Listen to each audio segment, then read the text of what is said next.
Kuatkan tekad, kuatkan hati. Negeri ini memanggilmu kawan. Belajar bergerak berbagi untuk negeri. Guru penggerak majukan pendidikan. Guru penggerak menghamba pada murid. Kreatif. Asti, apa yang Asti rasakan setelah dilakukan pemecahan masalah melalui segitiga restitusi?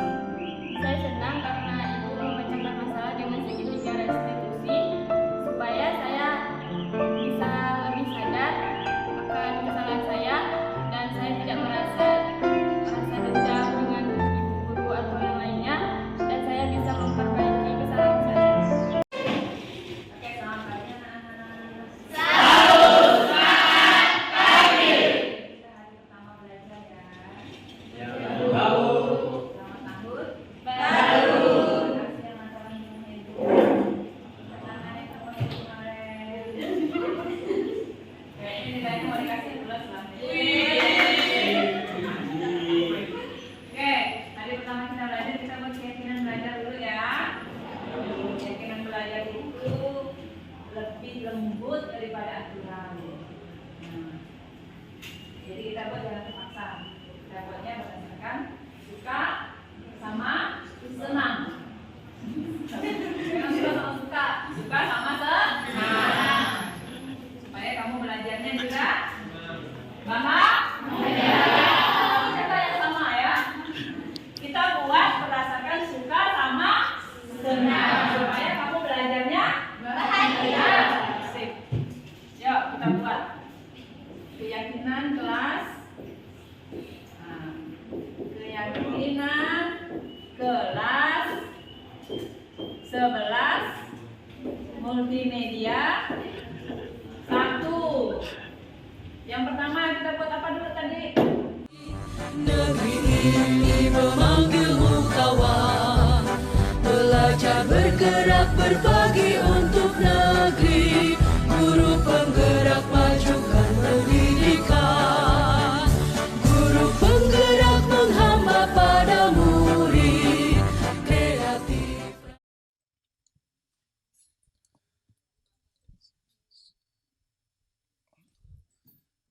Baik, Bapak Ibu yang kami hormati, Assalamualaikum warahmatullahi wabarakatuh. Selamat siang dan salam sejahtera buat kita semua. Baiklah, untuk kesempatan yang berbahagia kali ini, setelah kita isoma, kita akan mengikuti desiminasi guru penggerak yang mana kali ini akan disampaikan oleh Ibu Maria Ana Dwi Wahyu Pawarti Eshut. Beliau adalah salah satu guru penggerak yang masuk ke dalam angkatan 7 untuk wilayah Kabupaten Sekadau. Angkatan 7 wilayah Kabupaten Sekadau jenjang SMK.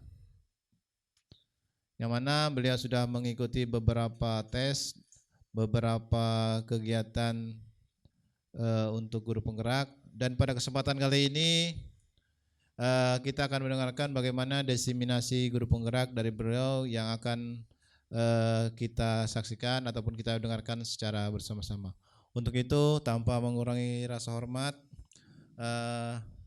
kesempatan kami berikan langsung kepada Ibu Maria Ana Dwi Wahyu Pawarti. Kepada Ibu dipersilahkan.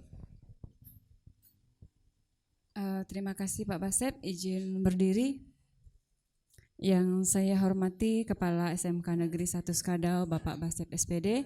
Yang saya hormati Bapak Ibu Wakil Kepala Sekolah SMK Negeri 1 Sekadau Bapak Zainuddin, Ibu Ira Haryati, Bapak Paskalis Dudijo.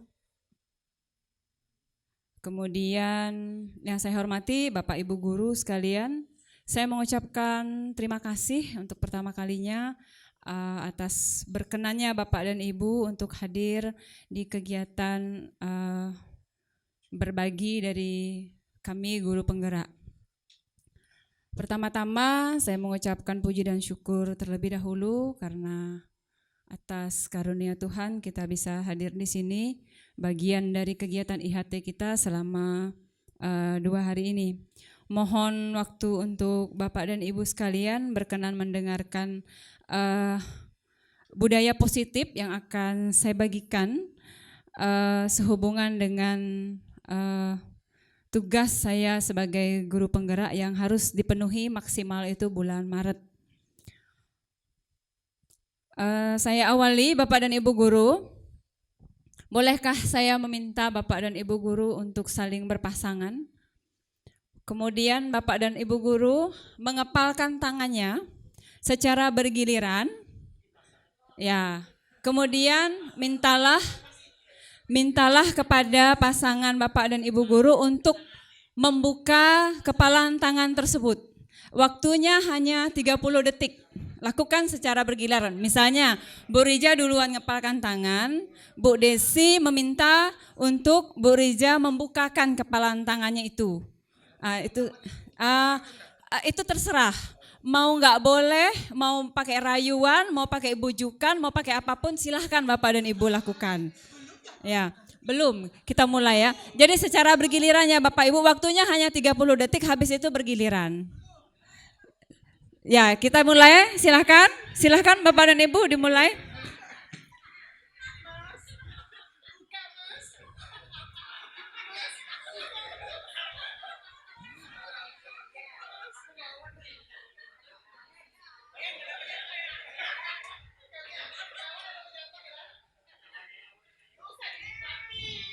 Oke, sekarang tukar yang tadinya meminta dibuka, sekarang mengepalkan tangannya. Giliran yang tadi merayu atau meminta buka, sekarang mengepalkan tangannya dan temannya minta untuk dibukakan.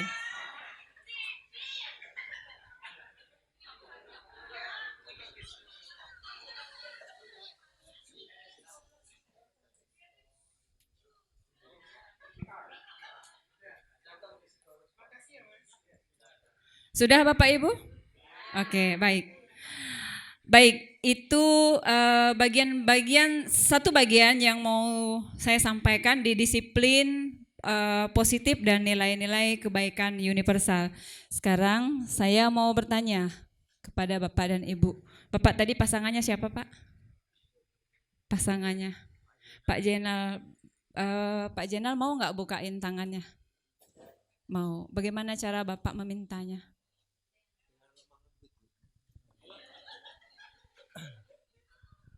Yang pasti dengan lemah lembut, dengan perasaan.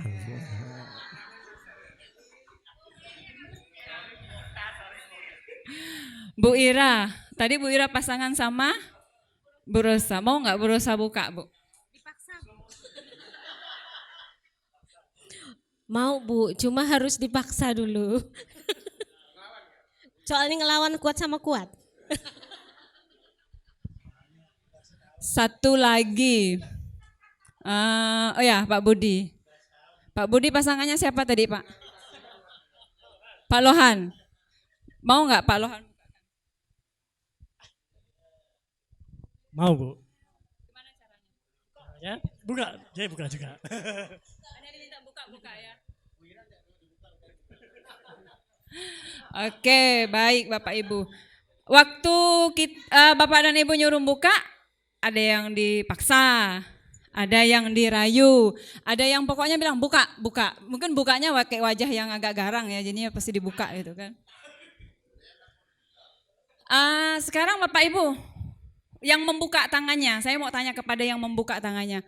Saat Bapak Ibu membuka itu sebenarnya atas perintah atau kemauan Bapak Ibu sendiri?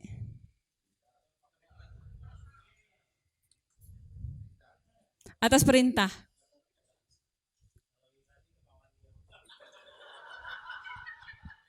Pak Jenal, Pak Jainuddin kan mintanya lemah lembut.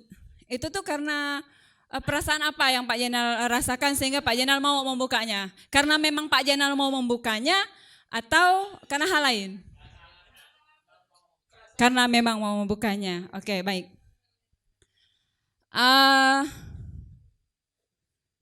Bapak dan Ibu,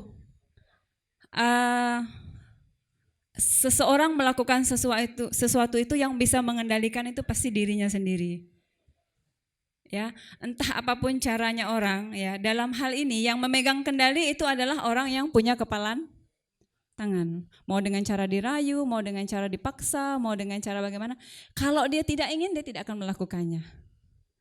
Itu kira-kira seperti itu. Nah, seperti yang disampaikan oleh Stephen R. Covey, dia mengatakan, bila kita ingin membuat kemajuan perlahan, sedikit-sedikit ubahlah sikap atau perilaku Anda. Namun, bila kita ingin memperbaiki cara-cara utama kita, maka kita perlu mengubah kerangka acuan kita. Ubahlah bagaimana Anda melihat dunia, bagaimana Anda berpikir tentang manusia, ubahlah paradigma Anda, skema pemahaman dan penjelasan aspek-aspek tertentu tentang realitas. Itu kata Stephen Covey tentang teori kontrol. Baik Bapak dan Ibu, kita sering merasa bahwa anak itu bisa kita berikan seperti apa ya, kayak ilusi kita ya. Kita menganggap bahwa anak itu harus mengikuti apa yang kita inginkan. Di Guru Penggerak saya belajar sesuatu Bapak dan Ibu, bahwa ternyata sekolah itu ibaratkan kita itu lagi menyemai bibit. Bibitnya ini udah ada. Ya, bibitnya itu misalnya kalau saya samakan dengan tumbuhan, udah ada bibit bayam, udah ada bibit sawi, udah ada bibit jagung dan seterusnya. Nah, yang hadir di sini itu udah berupa bibit. Bisa enggak Bapak Ibu membayangkan mengubah bayam ketika panen jadi sawi? Mungkin enggak? Kita menanam mangga, yang kita tanam mangga, kita berharap buahnya rambutan. Pasti tidak bisa. Artinya kita tidak bisa mengubah sesuatu itu seperti yang kita mau gitu. Saya nggak mau ini, saya maunya itu. Terus jadi guru apa sih yang bisa kita buat? Nah, saya analogkan lagi dengan kalau jadi petani tadi. Kalau kita menanam mangga, ya yang kita bisa lakukan memupuk mangga, memelihara mangga, merawat supaya menghasilkan buah mangga yang bagus, yang berkualitas. Kalau masalah manis dengan kita pun tidak bisa memaksakannya. Kalau ke mantan, kita suruh dia manis juga nggak mau. Jadi kalau dia tetap asam tapi dengan kualitas asam. Seperti itu. Nah, sekarang kita lihat apa sih bedanya antara stimulus respon dengan teori kontrol. Yang pertama, kalau menurut stimulus respon, kita mengatakan bahwa kebutuhan setiap orang itu sama. Ya. Padahal secara realitanya, menurut teori kontrol, tidak ada orang yang memiliki kebutuhan sama. Sekalipun si kembar tidak memerlukan ataupun bisa memerlukan kebutuhan yang berbeda. Kemudian dari stimulus kontrol juga semua orang melihat hal yang sama. Padahal belum tentu. Bisa jadi orang memiliki gambaran yang berbeda terhadap orang yang sama. Saya ambil contoh. Saya punya anak namanya Nasar. Bapak Ibu yang mengajar 12 multimedia pasti tahu namanya Nasar. Jarang masuk kelas. Kemarin saya memintanya untuk saya bertanya kepada dia, Nasar, apa yang mau kamu lakukan dengan 3 bulan terakhir mau ujian? Saya bertanya seperti itu. Kamu mau sampai lulus enggak? Dia bilang mau, Bu. Dia selalu mau, tetapi jarang sekolah itu kan. Dan bahkan anak ini waktu PKL itu saya terpaksa izin ke Pak Paino, waktu itu Pak Paino kajurnya, Pak Paino saya izin anak ini saya ambil untuk PKL di rumah saya. Kalau dia PKL izinnya 2 hari, dia akan pulang 2 minggu. Nah, saya berhenti memarahi dia karena saya pikir Capek pun saya marah, enggak ada gunanya. Saya WA panjang dari atas sampai ke bawah, enggak dibalas. Tak dibalas. Terus kemarin akhirnya dia bilang, kamu mau enggak, saya tanya, untuk solusi, kamu mau enggak pindah kos? Karena dia tuh susah ke sekolah, dia kosnya jauh, ke sekolah nunggu temannya, kemudian kalau temannya enggak datang jemput dia enggak bisa ke sekolah. Temannya juga susah mau menjemput dia karena saat dijemput dia belum bangun. Nah terus saya tanya, mau enggak pindah? Mau. Terus dia cari kos.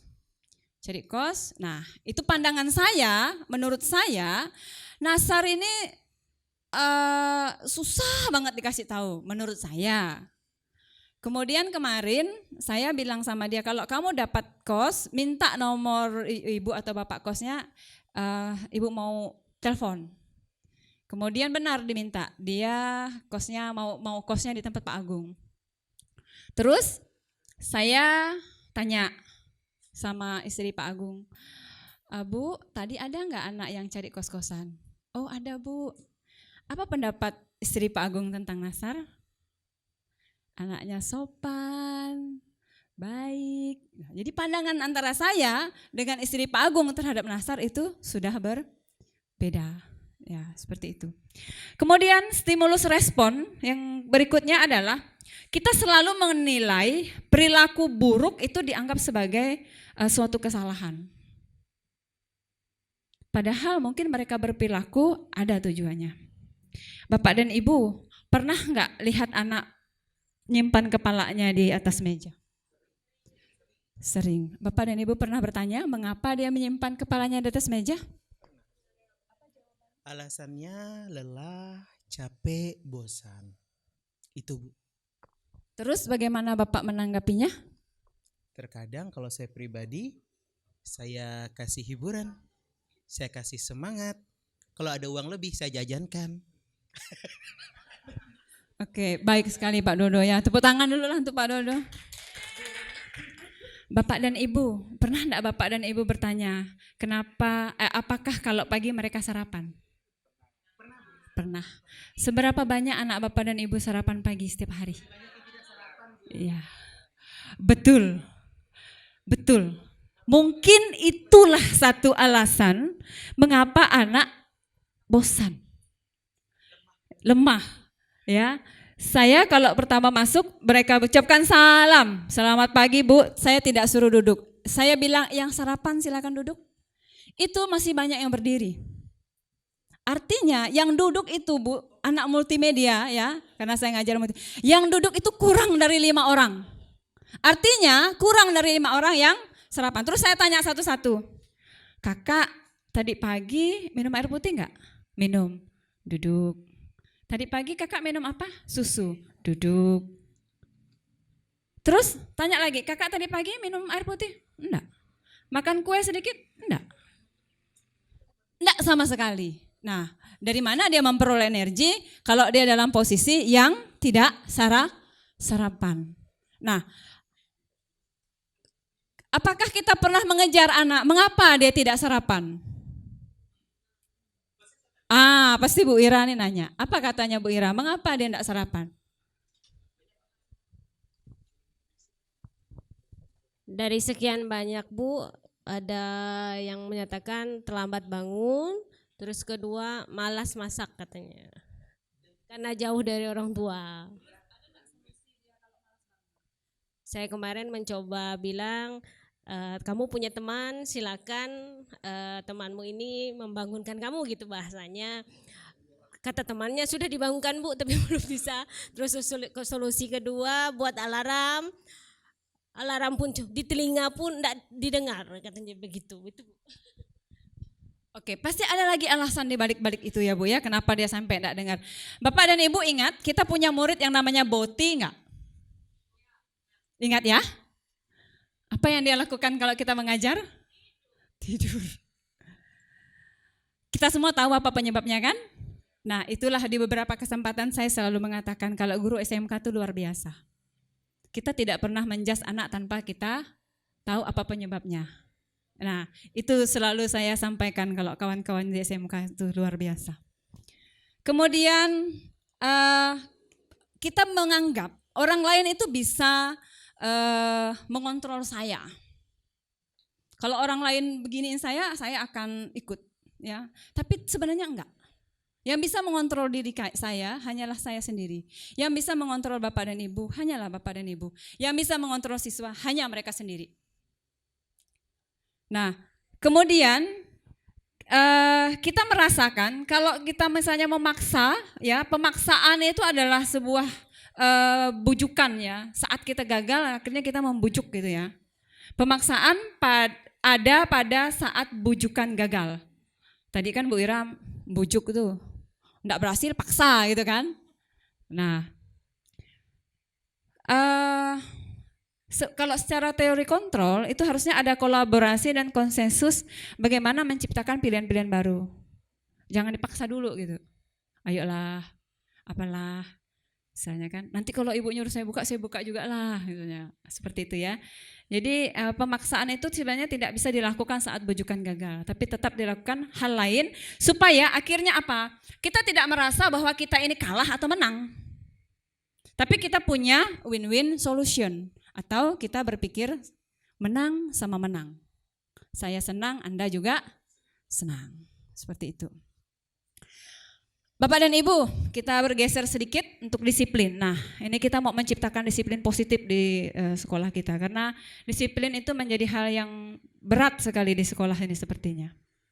Apa sih pendapat Bapak dan Ibu tentang disiplin? Menurut Bapak dan Ibu disiplin itu apa sih? Kata Bu Ira, disiplin itu harus masuk jam sekian. Itu benar ya Bu Ira? Kata Pak Jai, disiplin itu sesuai deadline waktu, begitu ya Pak Jai? Betul ya Pak Jai? Kumpulkan nanti ya 10:30, saya masih membujuk Pak Jai, jangan 10:30 itu kan. Oke, Bapak dan Ibu, kita belajar dari guru besar kita, dari Bapak Ki Hajar Dewantara.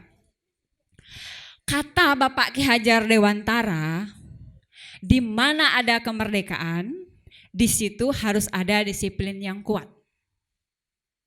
Sungguh pun disiplin itu bersifat self-disiplin, yaitu kita sendiri, diri sendiri, yang mewajibkan diri kita untuk sekeras-kerasnya, ya, untuk bisa disiplin. Tetapi itu sama saja sebab jika kita tidak cakap melakukan self-disiplin, ya, wajiblah penguasa lain atau orang lain yang mendisiplinkan kita. Ya, dan peraturan itu lebih harus ada dalam nuansa yang merdeka. Itu bukan kata saya, tapi itu kata Bapak Ki Hajar Dewantara. Terus beliau juga mengingatkan, sebagai pendidik, apa sih tujuan kita? Tujuan kita pastinya menciptakan anak yang memiliki disiplin diri, sehingga mereka bisa berperilaku dengan mengacu pada nilai-nilai kebaikan yang universal. Dan memiliki motivasi dari dalam, bukan dari luar. Masuk enggak kau? Besok kalau kau telat, awas kau. Anak itu akan masuk, ya, tetapi dia nggak punya kesadaran. Dia karena di bawah pengaruh atau kuasa orang lain. Apakah dia merasa nyaman? Tanyakan pada diri kita sendiri, saat kita dipaksa pasti tidak merasa nyaman. Nah, jadi sekarang bagaimana sih supaya kita bisa menciptakan disiplin yang intrinsik atau berasal dari di anak itu sendiri. Bapak dan Ibu, kita sudah sama-sama hafal, barusan juga kita memasukkan nilai kebaikan dari profil pelajar Pancasila. Pak Jai hafal, ada 6. Beriman, bertakwa kepada Tuhan Yang Maha Esa, dan berakhlak mulia. Mandiri, bernalar kritis, berkebinekaan global, bergotong royong, dan kreatif. Itu kata profil pelajar Pancasila. Nah, nilai kebajikan yang lain ada beberapa organisasi, ya, pendapat, ya, dari beberapa organisasi yang menyatakan apa sih nilai kebajikan itu. Nah, menurut IBO Primary Years ya dalam programnya atau PYP itu ada toleransi, rasa hormat, integritas, mandiri, menghargai, antusias, empati, keingintahuan, kreativitas, kerjasama, percaya diri dan komitmen. Ada 12. Kemudian yang lainnya ada 9 pilar karakter Indonesia ya, ada cinta Tuhan dengan segenap ciptaannya, ada kemandirian dan tanggung jawab, kejujuran ataupun amanah, hormat dan sopan santun, dermawan atau suka menolong dan gotong royong, percaya diri, kreatif dan pekerja keras, yang ketujuh kepemimpinan dan keadilan, baik dan rendah hati, kemudian toleransi, damai dan kesatuan.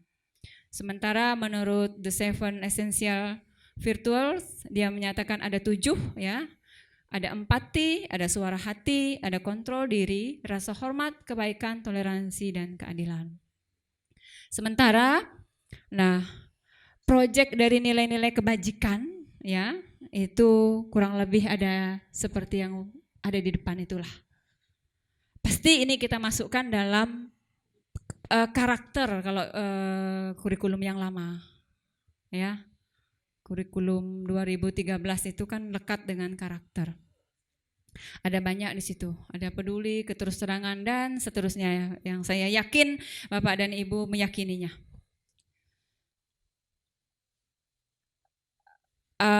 Kita refleksi sedikit Bapak dan Ibu.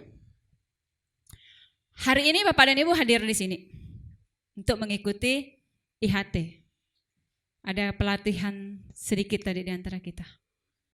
Sekarang saya akan beralih ke Bapak, Ibu dan guru yang lainnya. Ibu Okta. Ibu Okta hadir hari ini karena apa? Karena diundang. Motivasi dari Ibu sendiri selain karena diundang karena apa? Menambah ilmu. Ada enggak karena kalau enggak datang nanti dimarah kepala sekolah misalnya? Enggak ada ya? Atau kita nih datang supaya dipuji misalnya. Ya. Ya. Oke. Jadi kalau kita hadir di satu kegiatan ya, kayak pelatihan ini pasti ada motivasi sendiri kan Bapak Ibu? Ya, motivasi itu bisa juga karena tidak mau ditegur, daripada besok kalau rapat sebut terus kan.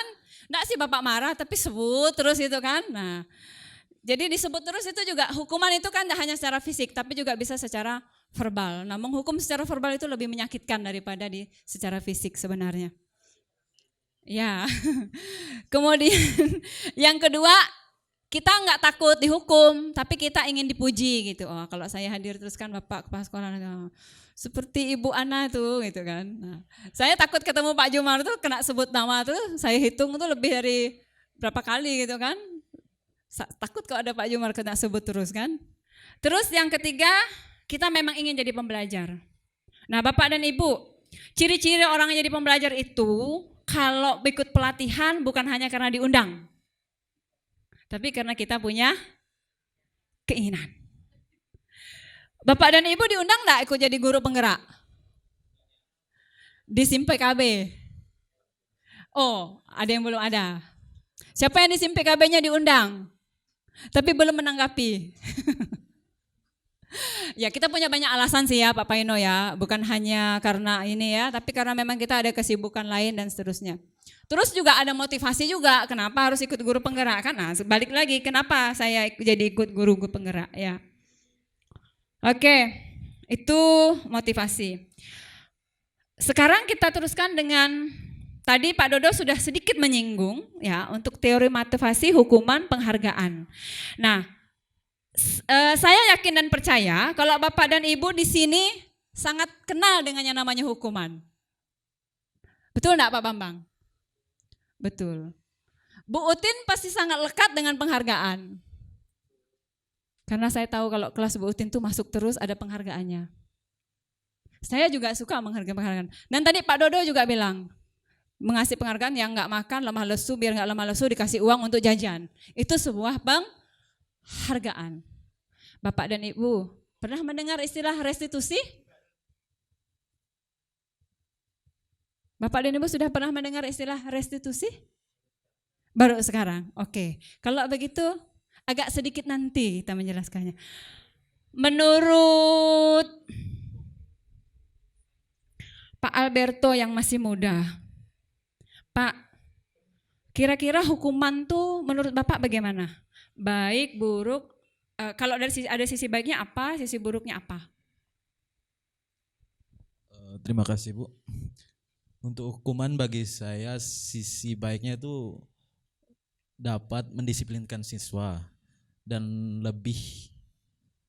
efeknya lebih kerasa karena membuat siswa jera gitu. Tapi kalau sisi buruknya bisa membuat siswa menjadi berontak atau melawan terhadap kita jika hukuman itu menurut dia kurang tidak sesuai. Seperti itu Bu. Oke, kalau penghargaan menurut Bapak baik atau baik sisi baiknya apa? Ada nggak sisi buruk? Kalau penghargaan belum saya lihat untuk sisi buruknya karena penghargaan kan kita mengapresiasi siswa. Jadi yang bisa saya lihat sih sisi baiknya aja karena dari siswanya juga kan merasa diapresiasi kalau dia belajar, dia datang ke sekolah, dia disiplin lah, ada apresiasi dari kita sehingga siswa pun merasa senang. Kalau sisi buruknya saya belum melihat Bu. Terima kasih. Oke, terima kasih Pak. Saya mau ke Ibu Utin yang untuk sisi baik hukuman dan penghargaan. Menurut Ibu hukuman itu seperti apa, penghargaan itu seperti apa? Kalau saya selalu menghargai usaha semua siswa. Tidak hanya dalam bentuk barang, tapi saya selalu berusaha untuk memuji, rewardnya dengan verbal. Karena dengan verbal menurut saya lebih mengena di hatinya. Kalau dengan suatu benda, misalnya kelas saya, bagi absennya yang bagus, saya selalu memberi mereka hal yang berguna seperti kaos kaki. Itu dari saya baru masuk di sini. Kalau hukuman kalau saya melakukan hukuman bagi siswa yang sudah saya rasa terlalu tidak bisa kita tolerin. Hukuman yang saya berikan biasanya memberi tugas, memungut sampah, push up, maju ke depan, mengekspresikan diri. Kalau hukuman dalam bentuk bentakan, bukan hukuman lah ya, saya menekankan, memberi penekanan suara itu maksud saya supaya misalnya gini,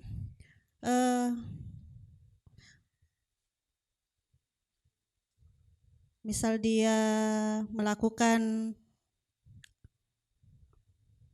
rambut lah, misal rambut masih panjang, biasanya saya bilang gini, besok lakukan lagi seperti itu, panjangkan lagi rambutmu, enggak apa-apa. Jadi dia ngerasa sendiri kalau kebalikan dari yang saya sampaikan itu, jadi dia enggak melakukan itu. Tapi kadang-kadang saya membentak kalau saya sudah enggak sabar. Anak-anak yang masuk kelas saya semua tahu model kalau saya lagi marah, diam atau membentak. Tapi membentak bukan sembarang membentak. Ada semacam untuk emosi, meluapkan emosi, tapi habis itu hanya itu. Setelah itu saya seperti biasa lagi sama siswa. Boleh tanya sama anak-anak saya di belakang itu. Jadi kalau saya marah hanya untuk itu. Paling 5 menit, udah itu saya biasa lagi dan tidak ada perbedaan antara yang saya marah dengan yang tidak. Itu aja. Karena saya nganggap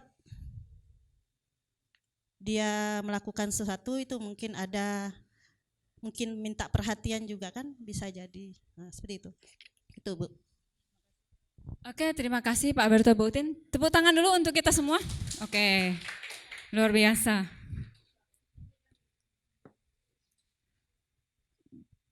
Mengapa kita mau datang apel pagi? Senin kemarin ramai kan yang datang Bapak dan Ibu Guru? Karena ada himbauan. Betul kan ya? Karena kewajiban, karena piket, ya, karena senang mungkin kalau upacara.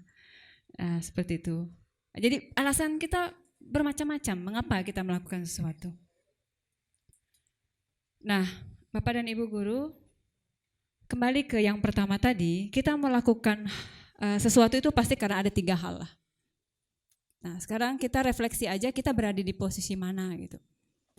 Nah, yang pertama untuk menghindari ketidaknyamanan dan hukuman. Orang melakukan sesuatu itu karena ingin menghindari ketidaknyamanan dan hukuman. Siswa kita itu mengumpulkan tugas bisa jadi karena dia menghindari ketidaknyamanan atau hukuman. Kalau sana anak kelas 11 multimedia bilang gini, anak-anak Bu takut kalau nak mengumpulkan tugas ibu katanya. Saya pikirnya apa? Kayaknya saya udah berusaha jadi lemah lembut lah. Tapi tetap aja kata mereka takut kalau tugas Bu Ana, mereka takut nak mengumpulkan. Saya pikir mungkin karena saya juga melibatkan wali kelas dengan wali kelas ya dalam kalau mengumpulkan tugas. Saya bilang aja, Ibu, saya akan mengumpulkan nilai kalau anak Ibu sudah mengumpulkan nilai. Nah, anak Bapak udah mengumpulkan nilai, saya pasti akan mengumpulkan nilai. Nah, seperti itu. Kemudian yang kedua, kita ingin mendapatkan imbalan atau penghargaan. Begitu juga anak murid kita, ya. Dia memperoleh motivasi itu karena tadi ya kita bilang kita puji, kita berikan sesuatu hak dia dan seterusnya. Itu nah, baik karena untuk menghindari kenyamanan dan untuk menghindari hukuman ataupun untuk mendapatkan imbalan, ternyata itu masih motivasi secara eksternal. Artinya kita masih dipengaruhi oleh orang lain, belum dari diri kita sendiri. Nah, apa sih yang menjadi kalau dari diri kita sendiri? Nah, kalau kita atau anak melakukan ya untuk menjadi orang yang mereka inginkan. Ya, dan menghargai diri sendiri dengan nilai-nilai yang mereka percayai, nilai-nilai kebajikan tadi. Oh, kalau saya sekolah tuh saya harus mengerjakan tugas lah. Kalau saya mengerjakan tugas kan artinya saya menghargai diri saya sudah belajar, saya menghargai guru saya sudah memberikan pelajaran dan seperti itu. Dan anak-anak seperti itu banyak di sekolah kita banyak ya. Nah, Bapak dan Ibu guru, ini ada contoh. Kita baca sama-sama. Ini namanya kita samarkan saja. Iva kurang menguasai pelajaran matematika. Sehingga pada saat pelajaran tersebut berlangsung, ia lebih banyak berdiam diri atau menggambar di buku pelajarannya. Pada saat itu guru matematikanya Pak Seno menanyakan pertanyaan kepada Iva. Sehingga Iva menjadi gugup dan tak sengaja menjatuhkan tasnya dari kursi. Serta tiba-tiba menjadi gagap saat menjawab. Seluruh kelas pun tertawa melihat perlakuan Iva yang bicaranya tergagap dan terkejut tersebut. Pak Seno pada saat itu membiarkan teman-teman Iva menertawakan Iva yang tergagap dan malu luar biasa. Dan malahan minta Iva untuk maju ke depan, berdiri di depan kelas sambil menunjuk hidungnya karena tidak bisa menjawab pertanyaan Pak Seno. Kelas gaduh dan anak-anak pun tertawa melihat Iva di depan kelas memegang ujung hidungnya. Pak Bambang yang ngajar matematika. Pernah enggak ada kasus seperti ini? Kalaupun tidak pernah kita ilustrasikan di sini, menurut Bapak, tanggapan Bapak, bagaimana tindakan Pak Seno ini kalau menurut Bapak?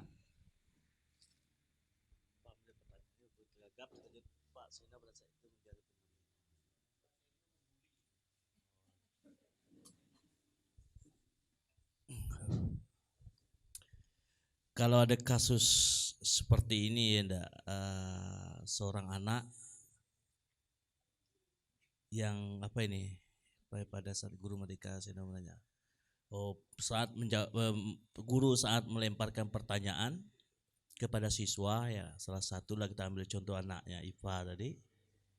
Ya kebanyakan di dalam kelas itu gugup disebabkan ya ketidaksiapan.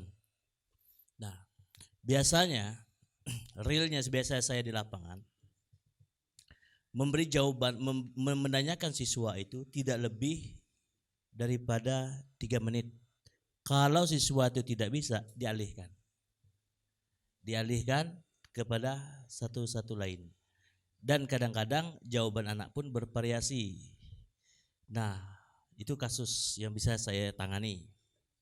Kemudian memang biasa juga anak-anak ini saling mengejek satu sama lain. Misalnya ada salah dalam teknis menjawab, yang lainnya ada yang benar kan. Kemudian kawan satu membuli. Maka sikap itu biasanya ya terjadi, saya biarkan dengan memberi suatu nasihat. Ya. Lebih baik ya kita mentertawai diri kita sendiri sebelum kita mentertawai orang lain. Sebab kesalahan orang lain itu adalah yang membuat kita benar. Nah, kadang-kadang bisa anak itu agak lebih menjadi segan lah. Tapi pada kenyataannya anak-anak segan. Tapi proses pembelajaran yang sekarang saya tekankan adalah kalau kasus seperti itu ya Bu ya, saya mengkasuskan. Saya lebih menekan ke anak, carilah kepercayaan, jangan cari ilmu dan pengetahuannya. Sebab kalau kalian cari ilmu dan pengetahuan, kepala kalian pusing. Karena sistem ilmu kita ini adalah sistem ilmu copy paste semua, bukan sistem inquiry penemuan. Sehingga anak ini kan wajar kalau anak ini enggak bisa Bu, wajar. Kalau saya menghargai, saya tidak pernah mau marahi dia, kecuali sekarang ini udah kurang lah kita memarahi ya, karena kita menghargai, karena kita anak sekarang ini pertemuannya hanyalah copy paste ke paper shape, kemudian kita cek juga bahwa anak sekarang ini minatnya untuk belajar matematika itu rata-rata kurang. Oke, terima kasih Pak Bambang. Jadi apa yang dilakukan ini, kata Pak Mul tadi nyeletuk bully gitu ya. Berarti ini enggak boleh ya? Enggak boleh. Oke. Sifatnya apa nih yang dilakukan sama Pak Seno nih Bapak dan Ibu? Ada anak yang enggak bisa jawab, teman-temannya mentertawakan dia biarkan, bahkan dia suruh maju sambil menunjuk hidungnya beginilah kira-kira di depan. Menurut dan Bapak dan Ibu yang Pak Seno buat ini sebuah hukuman, sebuah penghargaan, sebuah konsekuensi, sebuah bulian. Oke, baik Bapak dan Ibu.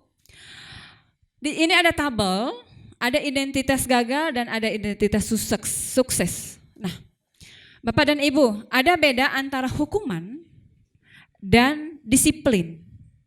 Disiplin sendiri dibagi menjadi konsekuensi dan restitusi. Nah, kita akan pelan lihat apa sih itu restitusi. Kita menghukum kalau murid belajar menyembunyikan kesalahannya, itu namanya hukuman. Ya, kita memberikan hukuman, kemudian menyembunyikan kesalahan, itu namanya kita memberikan hukuman. Dia nggak bisa jawab, tapi kita biarkan aja teman-temannya mentertawakan dia, bahkan kita suruh dia maju ke depan menunjuk hidungnya. Itu adalah sebuah hukuman terhadap anak. Sekali lagi Bapak dan Ibu, hukuman tidak harus bersifat fisik, tetapi juga bersifat verbal. Nah, kalau misalnya dalam kasus seperti ini, ya, kalau kita memberi konsekuensi, maka anak akan belajar taat aturan. Kalau kita memberi restitusi, ya, kita memberikan kesempatan bagi dia untuk memperbaiki dirinya sendiri, maka dia akan belajar memecahkan masalahnya. Itu bedanya antara hukuman, konsekuensi, dengan restitusi. Kalau hukuman, lain kali supaya nggak ada hukuman, kalau kita sembunyi. Siapa yang melakukannya? Diam. Karena dia takut akan hukuman. Ya. Siapa yang melakukannya? Anak-anak taat semua. Tapi enggak dari dirinya sendiri. Berarti anak taat pada peraturan karena sebuah konsekuensi. Ya. Tetapi kalau misalnya dia mulai bisa memecahkan masalahnya sendiri atas kesalahan yang sudah dia buat, maka disitulah yang dikatakan dengan restitusi. Nah, berikutnya, untuk mencoba kalau hukuman ya, kita akan mencoba mengontrol anak dengan penguatan negatif, membayar impas dari kesalahannya. Itu hukuman. Ya. Kalau kita konsekuensi, kita mencoba mengontrol anak dengan penguatan positif. Tadi seperti kata Bu Utin, kalau dia salah misalnya suruh memungut sampah, disuruh push up atau apa dan seterusnya. Itu konsekuensi. Nah, kemudian kalau dia restitusi, anak paham bahwa dirinya sendiri yang memegang kendali kontrol tersebut. Dan seterusnya. Nah, yang jelas kalau hukuman itu dibuat oleh guru yang membuat hukuman. Nah, kalau dia konsekuensi, itu hukumannya mereka udah tahu, telat hadir sekian menit apa.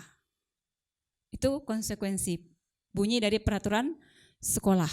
Nah, kemudian kalau dia restitusi, ya anak atau murid itu tidak kehilangan waktu tapi bersemangat untuk memperbaiki dirinya. Nah, jadi ada kesepakatan bahwa restitusi itu mereka sendiri yang menentukan bagaimana mereka memperbaiki kesalahannya, mereka sendiri yang akan menentukannya. Kemudian saya ambil contoh kalau sifatnya kata-kata ya Bapak Ibu. Kalau kita ngomongin masalah hukuman tuh bahasanya gini, peraturannya begini. Jadi kamu harus begini. Nah, itu hukuman Bapak dan Ibu. Kalau konsekuensi agak lembut sedikit. Apa peraturannya? Mampu enggak kamu? Kalau kamu salah dihukum kayak gini. Ya. Nah, beda dengan restitusi. Kalau restitusi itu dia akan bertanya, apa yang kamu yakini? Apa yang bisa kamu lakukan untuk memperbaiki ini, kesalahan kamu ini? Nah, sehingga harapannya anak berpikir untuk memperbaiki kesalahannya. Baik, saya ambil kesimpulannya saja ataupun kata penting dari daftar yang ada di depan itu. Yang lain Bapak Ibu bisa baca sendiri ya. Kalau hukuman sifatnya itu tidak nyaman untuk anak. Sekarang saya mau tanya kepada Bapak Ibu, kita semua sekolah kan Bapak Ibu? Pernah sekolah kan? Ada enggak di antara Bapak Ibu yang ingat apa hal yang paling menyakitkan waktu Bapak Ibu sekolah dulu? Ingat enggak sampai sekarang? Ingat. Hal yang paling menyenangkan yang Bapak Ibu terima dari waktu Bapak Ibu sekolah dari SD, SMP, SMA bahkan kuliah. Bapak Ibu ingat enggak? Nah, seperti itu Bapak dan Ibu. Jika kita memberikan hukuman, anak akan mengingat kita sepanjang hidupnya. Ya. Jadi dia tidak nyaman tuh untuk jangka waktu yang panjang gitu ya. Nah, kalau sifatnya konsekuensi, tidak nyamannya tuh untuk jangka waktu yang pendek ya. Jadi dia tuh enggak nyaman hati itu untuk waktu yang pendek aja. Kata Bu Utin tadi, saya sebentar aja kalau marah. Jadi kan hanya jangka waktunya pendek. Itu namanya konsekuensi. Nah, kalau restitusi Bapak dan Ibu itu akan menguatkan anak. Oh, saya tuh nggak boleh terlambat sekolah karena kalau terlambat sekolah saya tidak menghargai diri saya, tidak menghargai orang lain, tidak menghargai orang tua. Nah, kurang lebih seperti itu. Dia menguatkan dirinya. Oh, saya nggak boleh telat. Kalau apa-apa saya nggak boleh telat. Sampai tua pun anaknya nggak akan telat. Saya harus sekolah setiap hari karena hari ini tidak bisa saya ulangi besok. Dan itu diyakini mereka. Bagi kita harus kerja hari ini. Kita harus masuk hari ini, harus besok-besok dan seterusnya karena kita ingin menghalalkan gaji misalnya. Nah, itu tertanam di diri kita. Nah, itu namanya restitusi. Jadi kita punya kesadaran bukan karena paksaan orang lain. Nah, kalau hukuman sifatnya anak-anak akan tersakiti. Ya. Tapi kalau konsekuensi, anak merasa dibuat tidak nyaman. Sakit dengan tidak nyaman itu berbeda. Bapak dan Ibu percayalah, otak kita hanya mengingat dua hal dalam hidupan ini. Yang pertama hal yang paling menyakitkan, yang kedua hal yang paling menyenangkan. Kalau saya tanya Bapak dan Ibu, apa yang Bapak Ibu lakukan kemarin? Mungkin Bapak dan Ibu lupa. Karena hal itu kita anggap biasa. Tetapi waktu kecil misalnya kita pernah jatuh dari pohon dan seterusnya, kita merasa sakit, itu kita ingat seumur hidup kita. Nah, kurang lebihnya seperti itu. Nah, kemudian identitas gagal dari hukuman yang berikutnya adalah perilaku pasif dan agresif itu akan meningkat. Dia akan terus membalas dendam seperti itu. Sementara kalau konsekuensi itu sebenarnya bagus, tapi dia tuh hanya bertahannya tuh sebentar gitu. Kalau kita bilang hukumannya begini, dia sebentar aja rajin, habis itu besok-besok dia kembali lagi. Nah, tapi kalau dengan restitusi, harapannya masalah yang sudah pernah terjadi itu akan terpecahkan.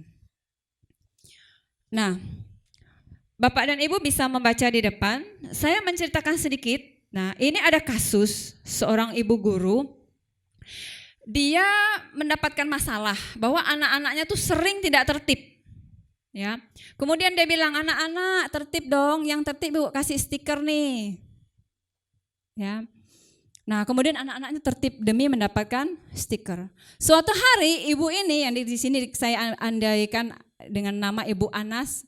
Saya mau bilang Bu Ana, tadi nggak enak gitu kan, Bu Anas ya. Bu Anas ini tidak masuk. Bu Anas ini digantikan oleh Pak Heru. Nah, Pak Heru tidak tahu menahu masalah kalau anak harus masuk kelas tertib itu memberikan stiker. Apa yang terjadi? Anak ini ribut lagi. Kenapa? Nggak ada stiker di tangan Pak Heru. Sudah menjawab Pak Albertus? Ternyata penghargaan tidak selamanya membawa kebaikan dalam jangka waktu yang panjang. Dia hanya pendek-pendek aja. Ya. Jadi waktu dia tidak mendapatkan stiker bintang seperti yang diberikan oleh Ibu Anas, dia kembali ke polanya semula. Bapak dan Ibu, Bu Nelly.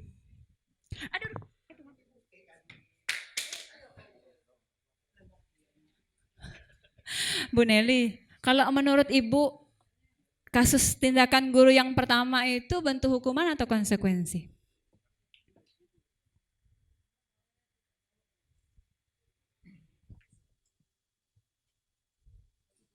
Konsekuensi.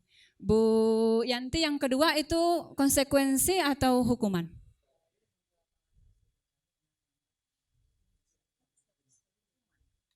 Hukuman. Bu Okta yang ketiga itu konsekuensi atau hukuman?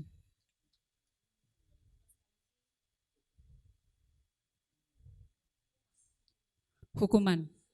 Ibu Liana yang keempat itu kira-kira konsekuensi atau hukuman? Konsekuensi. Bapak Hambali yang kelima konsekuensi atau hukuman?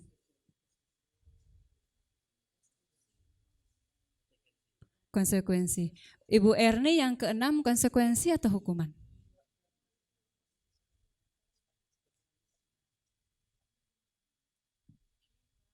Hukuman.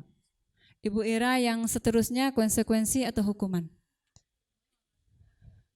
Lari mengelilingi lapangan basket 2 kali karena terlambat 10 menit untuk pelajaran PJOK. Itu konsekuensi atau hukuman? Konsekuensi. Baik Bapak dan Ibu. Mencatat 100 kali dalam buku kalimat, saya tidak akan terlambat lagi datang ke sekolah. Itu sebuah hukuman ya Bapak dan Ibu. Hukuman. Karena tidak ada kolerasinya dengan dia tidak terlambat dengan mencatat. Ya. Kemudian lari mengelilingi lapangan basket karena 2 kali hadir terlambat di sekolah, itu juga hukuman. Makin dia lari lagi, makin habis waktu dia. Kemudian meminta push up karena tidak memakai masker, itu juga sebuah hukuman. Kemudian kalau yang mengganti kertas tugas itu konsekuensi, karena dia melakukan kesalahan, dia harus mengganti. Nah, yang berikutnya juga betul konsekuensi. Yang berikutnya hukuman, betul ya Bu Erni, itu hukuman ya. Dan yang terakhir itu juga konsekuensi, karena kalau mau PJOK kan tetap harus pemanasan kan? Ya, jadi itu konsekuensi. Sudah bisa ya Bapak Ibu membedakan mana konsekuensi dan mana hukuman. Bapak dan Ibu, kata Alfikon, ya, saat kita berulang kali menjanjikan hadiah kepada anak agar berlaku bertanggung jawab, atau kepada seorang murid agar dia mempelajari hal baru, maka asumsinya kita tidak percaya pada anak tersebut bisa melakukannya. Ya, jadi kita sudah berasumsi, pokoknya siapa yang mau saya kasih hadiah, itu asumsi kita dia nggak akan baik tanpa hadiah. Itu menurut Alfikon. Lanjut Bapak dan Ibu, kita sudah menciptakan tadi budaya positif, kita masuk ke dalam lingkungan positif, ya. Sekarang kita masuk ke keyakinan kelas Bapak dan Ibu. Bapak dan Ibu, mengapa sih tidak peraturan saja? Peraturan sekolah sudah ada kan? Nah, sekarang pertanyaannya, murid kita mengakui nggak kalau peraturan itu sebuah keyakinan? Belum tentu. Mesti mereka menganggap ya itu sebuah peraturan yang wajar. Nah, diibaratkan seperti ini, ngapa sih orang harus pakai helm? Takut polisi? Sudah peraturan? Atau dia menghindari kalau dia jatuh, dia akan aman. Keselamatan. Betul. Kan? Nah, terus mengapa kita memiliki peraturan 3M waktu Covid kemarin? Menggunakan masker, mencuci tangan, menjaga jarak. Kenapa kita melakukannya? Ada orang yang nggak percaya Covid, sampai saya dengar ada artis yang bilang buka lowongan bagi siapa saja yang tidak percaya Covid, saya terima lowongan berani memandikan jenazah dan menguburkan tanpa masker dengan gaji yang besar, nggak ada yang ngelamar. Kenapa kita memilih 3M? Demi keselamatan dan kesehatan kita. Nah, mengapa kita memiliki peraturan harus datang tepat waktu sebenarnya? Bapak Ibu bayangkan kalau kita lagi ngajar, tiba-tiba ada murid yang terlambat, kemana perhatian kita? Ke yang terlambat. Kemana perhatian siswa? Kepada yang terlambat.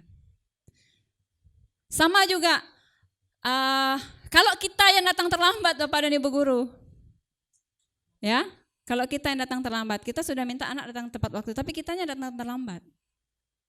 Nah, itu pasti kita tidak menghargai orang lain. Itu bedanya antara peraturan dengan keyakinan.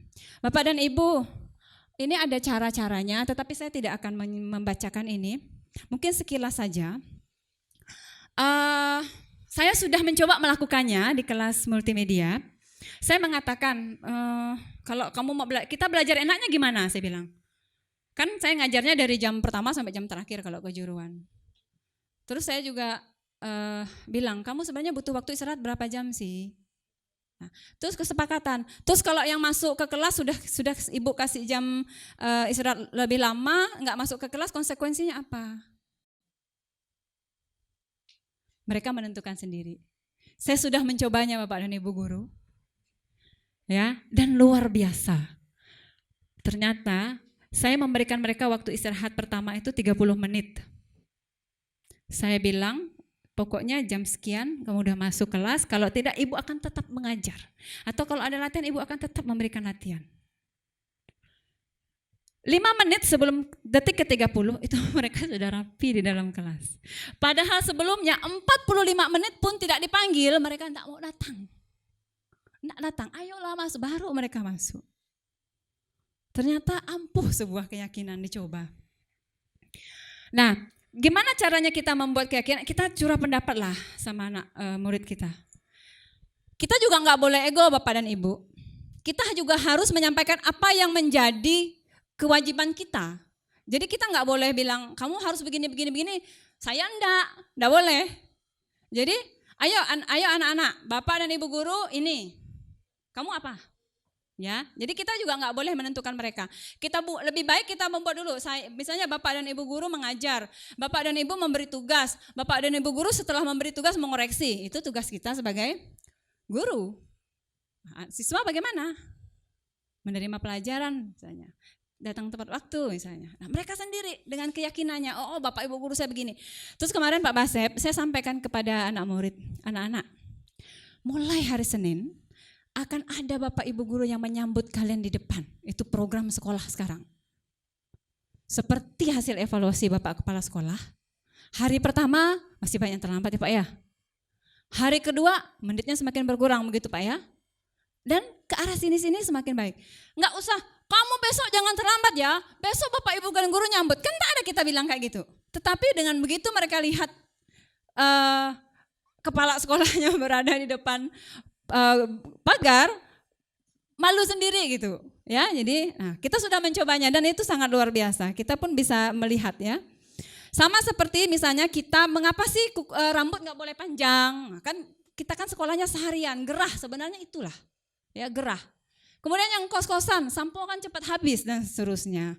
Kalau mereka menyadari itu mungkin akan lebih baik. Nah, Bapak dan Ibu guru, kalau sudah mengadakan curah pendapat itu coba ditinjau kembali ya.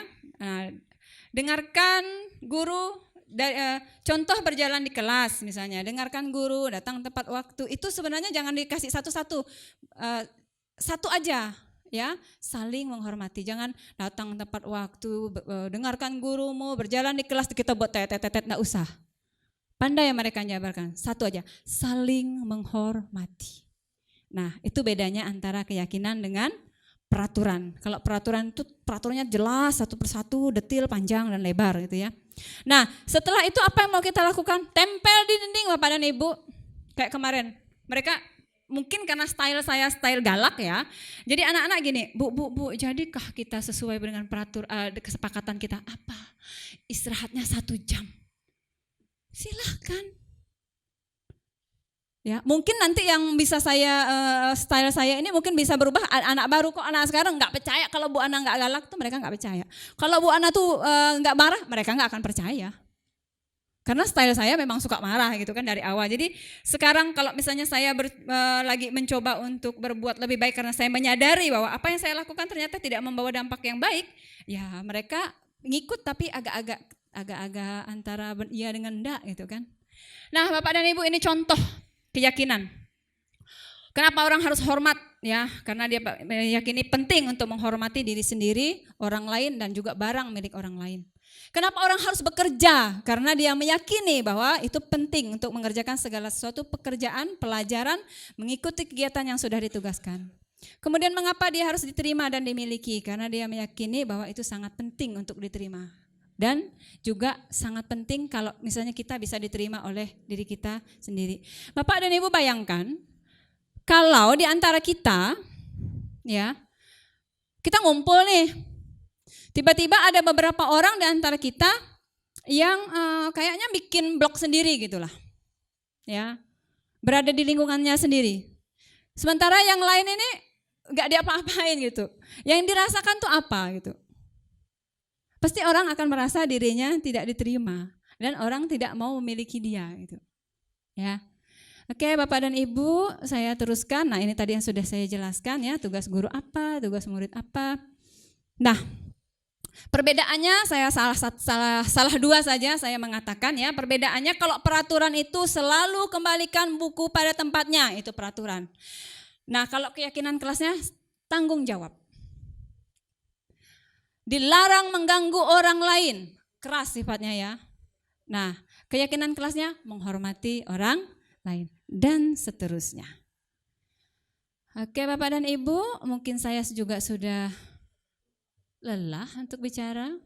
Bapak dan Ibu, untuk kebutuhan dasar manusia, saya silahkan Bapak dan Ibu untuk menyaksikan video berikut ini.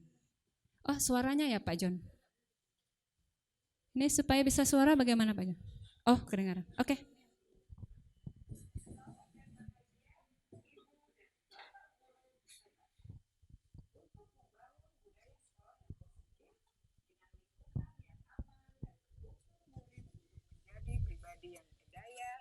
Seimbang dan bahagia, salah satu upaya yang dapat dilakukan oleh guru adalah memahami kebutuhan dasar yang mendasari perilaku murid.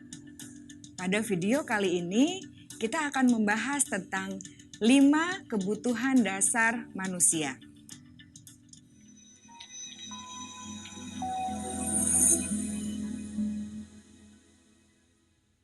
Ki Hajar Dewantara dalam salah satu kutipannya menyatakan, kita ambil contoh perbandingannya dengan hidup tumbuh-tumbuhan.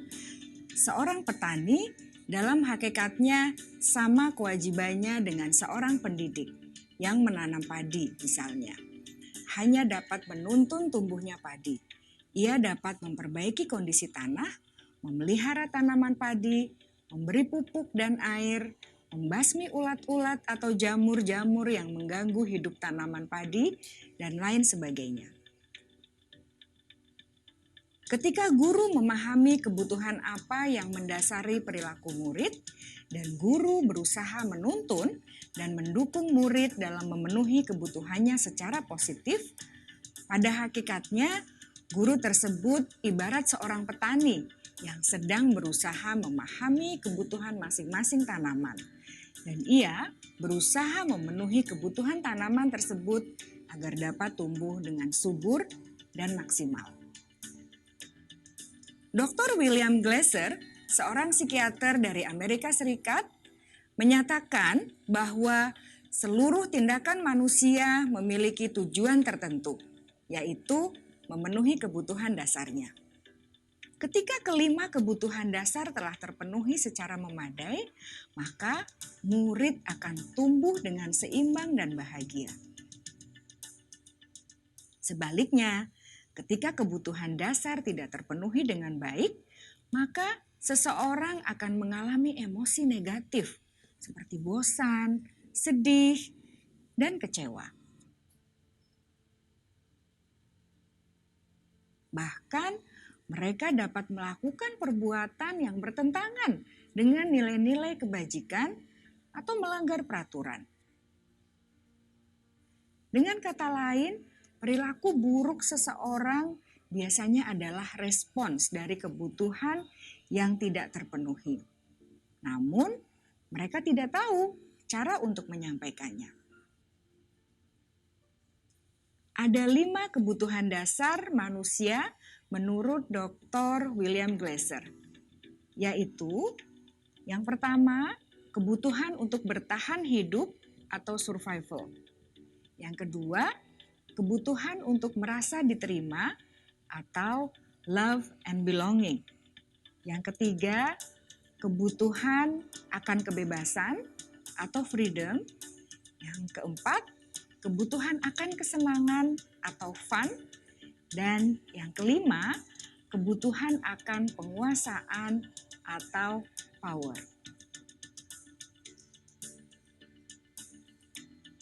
Kebutuhan dasar yang pertama adalah kebutuhan yang bersifat fisiologis untuk bertahan hidup atau survival. Misalnya, kesehatan, rumah, dan makanan. Kebutuhan biologis sebagai bagian dari proses reproduksi termasuk kebutuhan untuk tetap bertahan hidup. Kebutuhan untuk merasa aman juga termasuk dalam kebutuhan ini.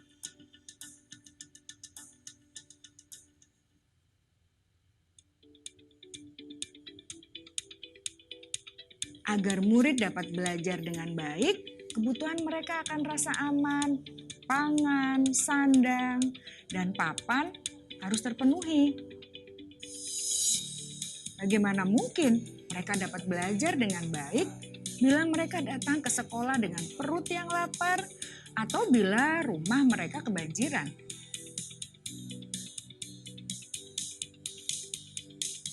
Setelah kita mengetahui kebutuhan pertama yang sebagian besar bersifat fisiologis, mari kita lihat kebutuhan kedua sampai kelima yang semuanya berhubungan dengan psikologis. Mari kita lihat kebutuhan yang kedua, yaitu kebutuhan akan perasaan diterima oleh kelompok atau komunitasnya atau kebutuhan love and belonging.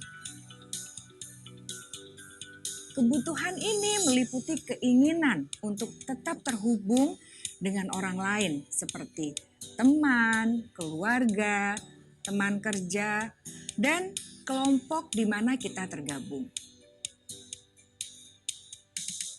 Setiap murid ingin menjadi bagian yang berharga dari kelas dan juga sekolah. Mereka juga ingin diterima oleh orang lain dan kelompoknya. Bahkan murid yang terlihat paling cuek pun jauh di dasar hatinya pasti ingin merasa diterima. Sebagai guru seharusnya kita dapat menerima murid kita apa adanya, sesuai dengan kodratnya. Karena setiap murid adalah unik.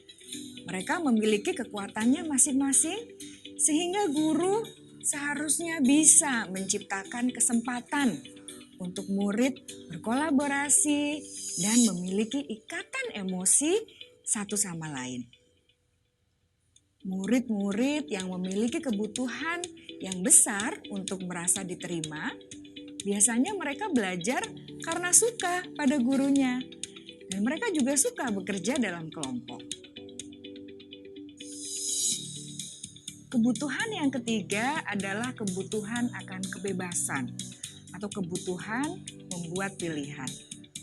Murid harus diberi kesempatan untuk membuat pilihan dan bertanggung jawab atas pilihan yang mereka telah ambil.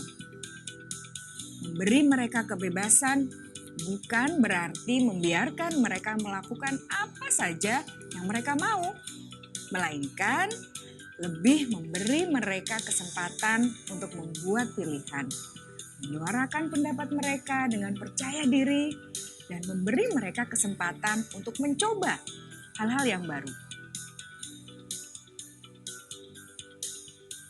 Pembelajaran dengan metode yang beragam dan menarik juga akan memenuhi kebutuhan murid tentang kebebasan ini.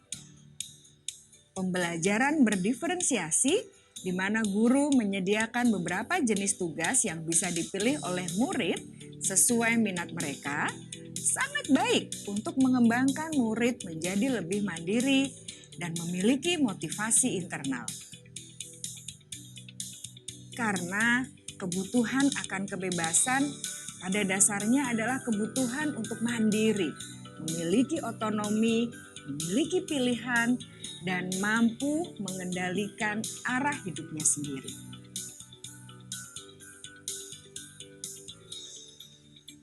Kebutuhan yang keempat adalah kebutuhan akan kesenangan. Bayangkan Bapak Ibu, hidup tanpa rasa senang. Betapa menyedihkannya. Glasser menghubungkan kebutuhan akan kesenangan dengan belajar. Jangan sepelekan kebutuhan murid untuk merasa senang di kelas. Sebagai guru, jangan ragu-ragu untuk dengan sengaja memasukkan kegiatan yang menyenangkan dalam kelas. Murid-murid dengan kebutuhan dasar kesenangan yang tinggi ingin menikmati apa yang mereka lakukan. Mereka juga konsentrasi tinggi saat mengerjakan hal-hal yang disenangi.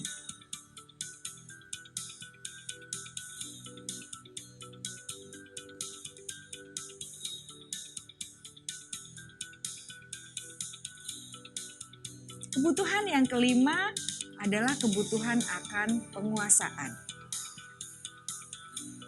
Setiap murid memiliki kebutuhan untuk merasa kompeten, menjadi terampil, diakui pencapaian dan keterampilannya, didengarkan, bisa membuat dampak dan pengaruh, dan memiliki rasa harga diri.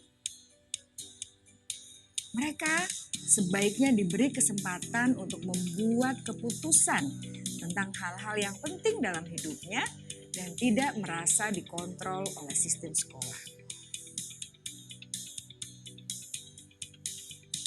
Pada murid yang telah menginjak usia remaja, seringkali mereka merasa tidak memegang kendali atas kehidupannya sendiri, karena guru kerap kali berpengaruh dalam mengambil keputusan.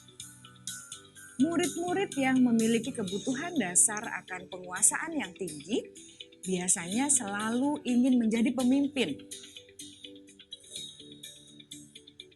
Mereka juga suka mengamati sebelum mencoba hal-hal yang baru. Mereka juga perfeksionis dan merasa kecewa bila melakukan kesalahan.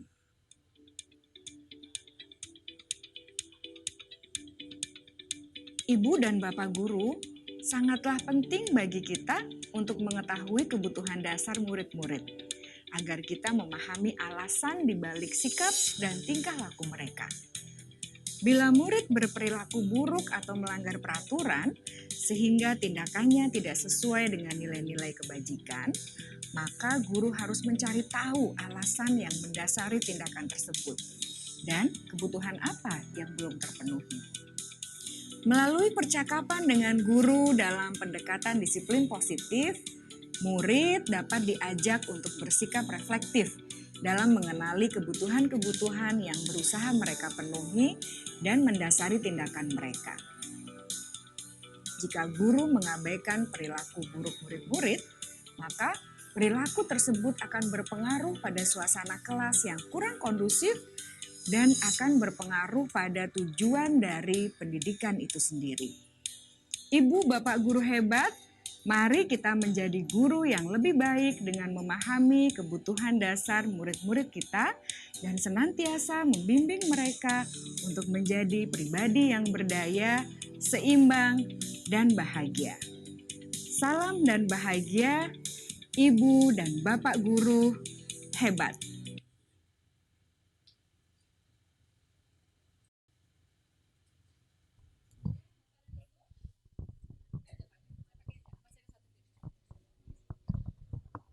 Oke, Bapak dan Ibu, mungkin lebih jelas setelah kita menonton video. Ada satu video lagi, Bapak dan Ibu. Ini mengenai posisi kontrol, Bapak dan Ibu. Bapak dan Ibu, kalau dari 5 posisi kontrol itu kita berada di mana? Ada penghukum, ada pembuat orang merasa bersalah, ada sebagai teman, ada sebagai monitor atau pemantau, dan ada sebagai manajer. Bapak dan Ibu guru, sudah sampai posisi mana?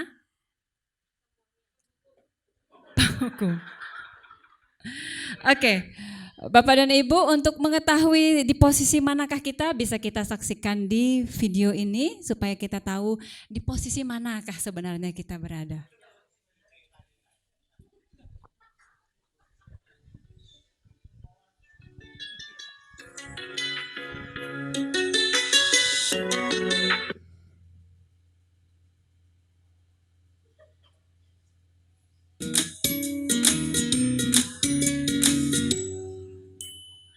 Salam bahagia Ibu dan Bapak guru hebat.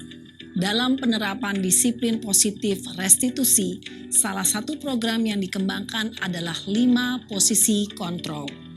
5 posisi kontrol dalam restitusi adalah proses perjalanan seorang pendidik agar dapat mengenali dirinya.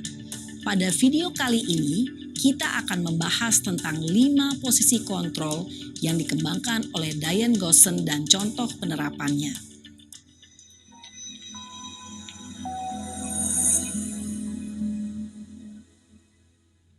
5 posisi kontrol itu adalah 1. Posisi penghukum. 2. Posisi pembuat merasa bersalah. 3. Posisi teman. 4. Posisi pemantau atau monitor. Dan 5. Posisi manajer. Untuk lebih memahami kelima posisi tersebut, mari kita saksikan kasus Naren yang terlambat hadir 20 menit di sekolah dan melihat bagaimana kelima posisi kontrol dalam menghadapi masalah tersebut.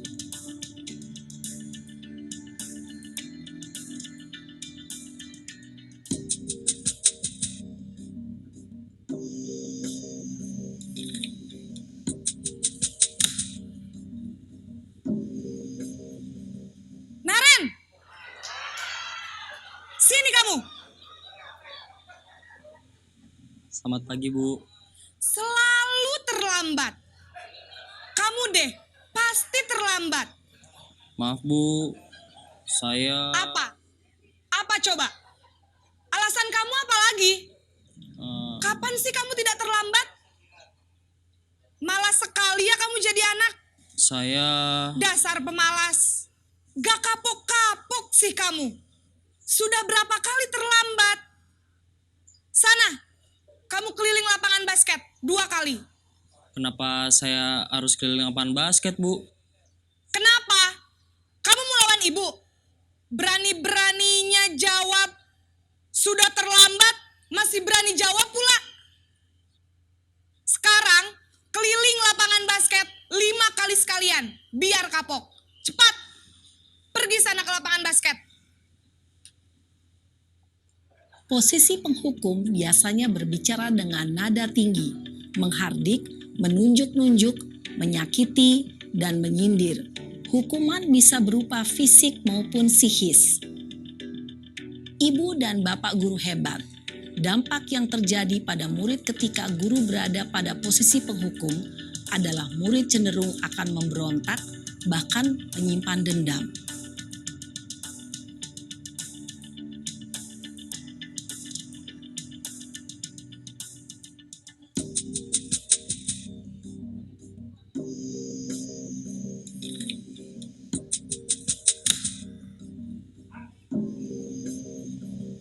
Naren!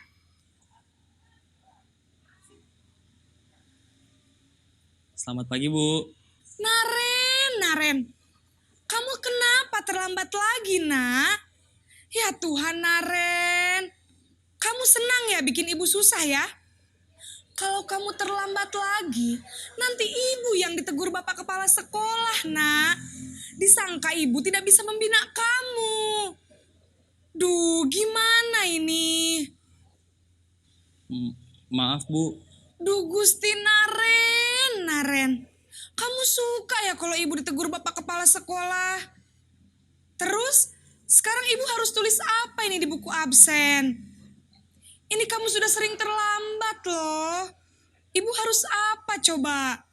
Maaf, Bu. Maaf sekali. Ya sudah, lain kali jangan bikin ibu susah lagi ya nak ya. Ibu tidak akan kuat lagi kalau kamu begini terus. Bisa jantungan kalau ibu ditegur bapak kepala sekolah. Sana cepat ke kelas. Maaf ya, Bu. Maaf sekali.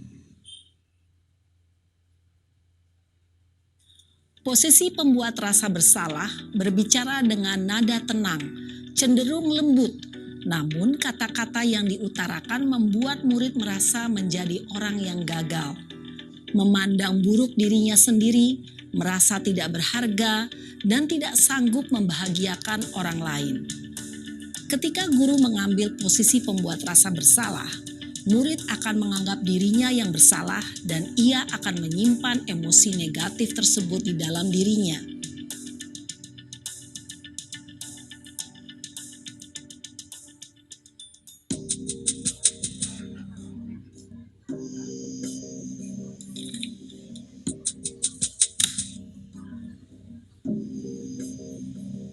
Naren!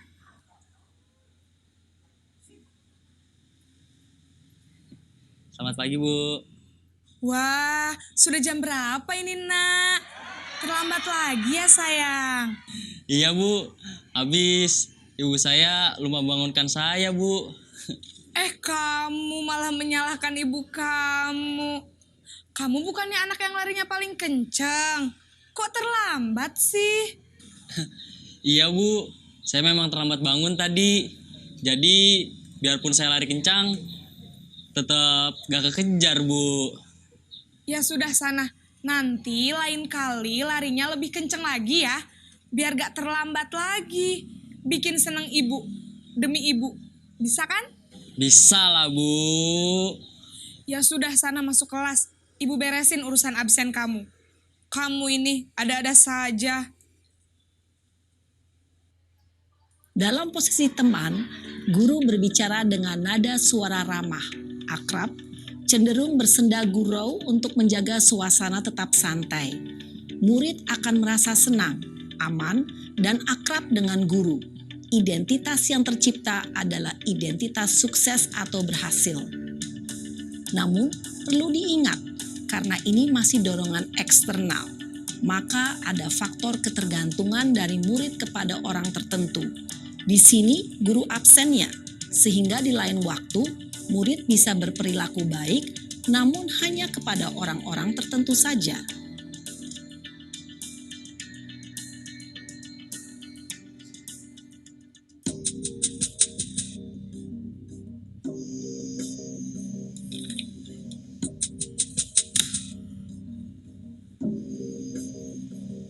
Naren,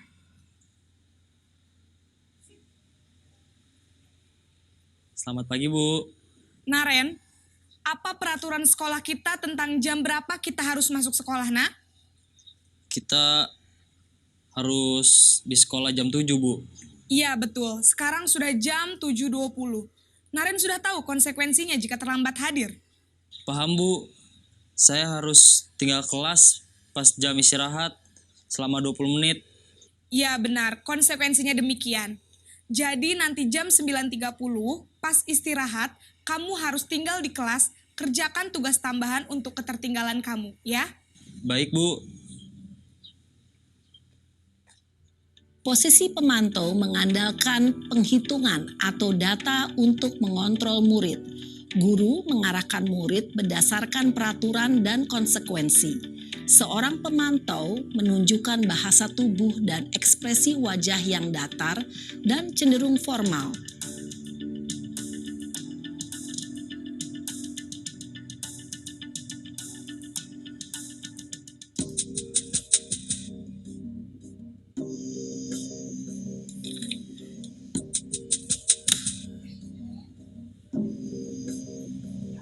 Naren!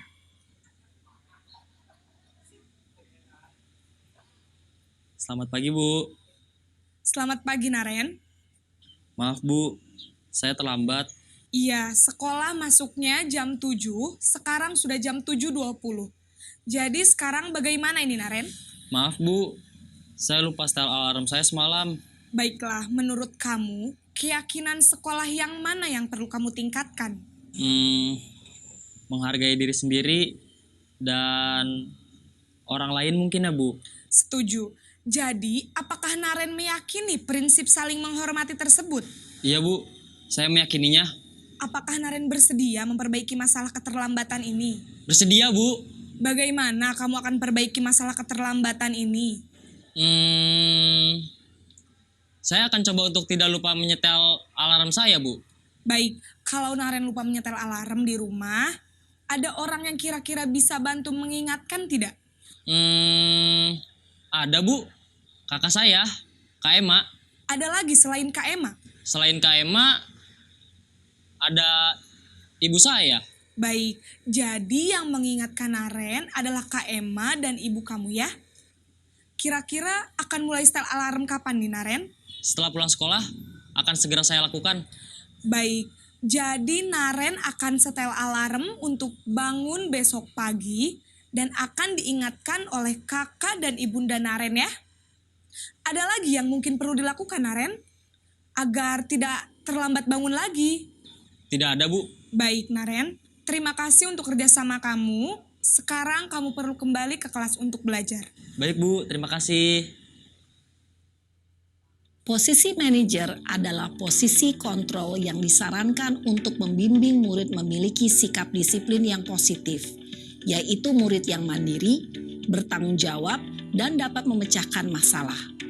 Tujuan dari posisi ini adalah agar murid dapat berefleksi atas tindakannya.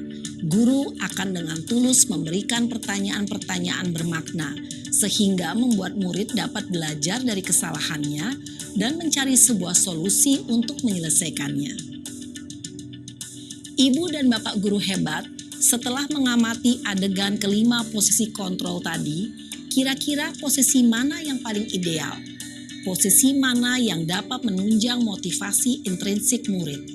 Ya, tentu posisi manajer. Posisi ini memang posisi ideal yang ingin dituju setiap pendidik.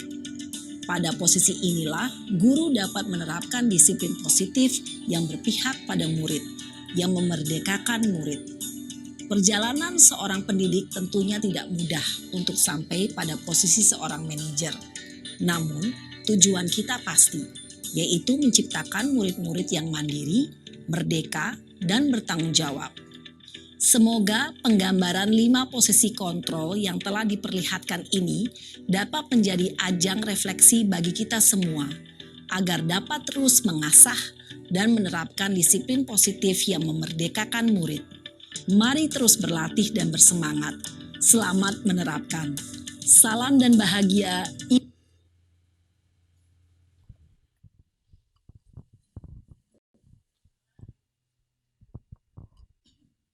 Oke, Bapak dan Ibu Guru, demikianlah 5 posisi kontrol ya oleh Dian Negosen, dan ini juga sekaligus menutup dari apa yang ingin saya sampaikan pada hari ini. Semoga ini bermanfaat untuk kita semua dalam kita menciptakan budaya positif di sekolah kita yang tercinta ini. Saya mengucapkan terima kasih atas perhatian Bapak dan Ibu Guru. Semoga apa yang saya sampaikan pada hari ini membawa hal positif yang baru di sekolah kita.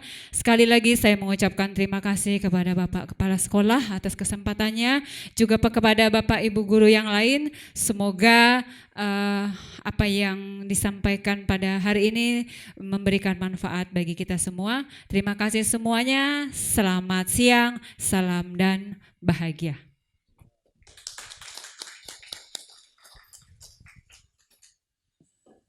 Terima kasih.